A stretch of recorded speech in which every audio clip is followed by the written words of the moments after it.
गोड़ लाती बाबूजी। क्या समाचार? ठीक बनी जा आपने क्या? हाँ माई बाबूजी तो हमेशा ठीक है रहे लोग के कौन बात क्या होता कुछ?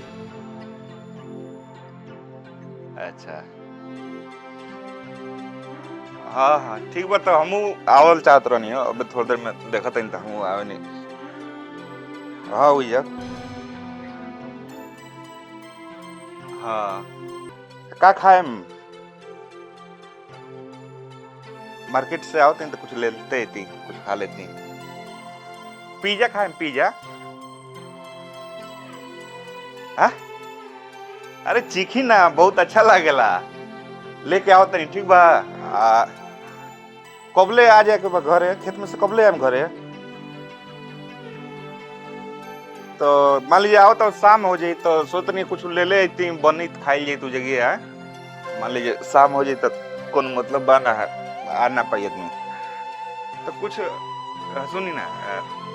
अरे कोनो दिक्कत नहीं हम ले ले आओ तनी मटन लेके आओ तनी बनावल जी खाइल जी रात में रुकी आदमी सुबह अपन सन घरे चली हम।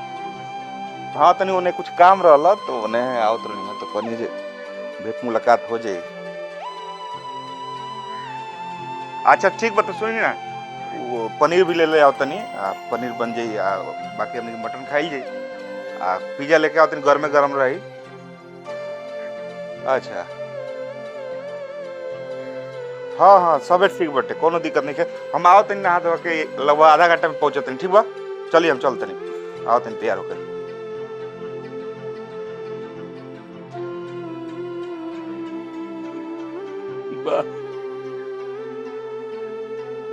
जे पैदा कैले कोकरा के सूखल रोटी ससुर जी खाती पिज्जा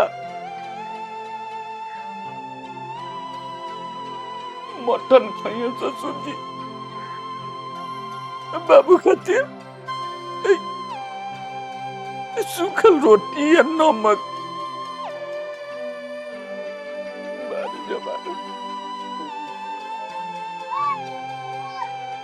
काका ए काका क्या बाबू अरे हम उजाला आओ आओ आओ आओ आओ बैठो बैठो का काका काहे रोता रहो कहाँ रोते ठीक बनी बड़ा ahai सूखल रोटी नमक तेल ई कहा हो ना बाबू हम ही कौन है कि आज सूखले बनाओ लोग नमक तेल से हम खाए तो नहीं ठीक रहत नहीं के न पेटवा हमार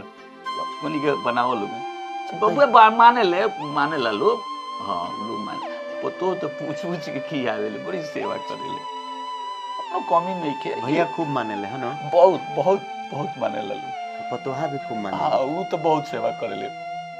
सब कोई माने ला का ये उम्र में झूठ बोलता रहो हाँ सब सुनत रहनी हम तू रोवत रह आ कहत रह कि ससुर खाती पिज्जा आ बाप खाती सूखल रोटी हाँ बाबू जब सुनिए लेला सब तो अब जानो ओकर कोनो दोष नहीं के अच्छा भाई सूखा रोटी खियाओ तारे नमक खियाओ तारे तेल खियाओ तारे अब तो तारे के पूछत नहीं खिया कह तारे उनकर दोषे नहीं खे का अपना लड़का खाली ढोके में लागल बड़ा कि उनकर शिकायत गांव के लोग ना जाने ना बाबू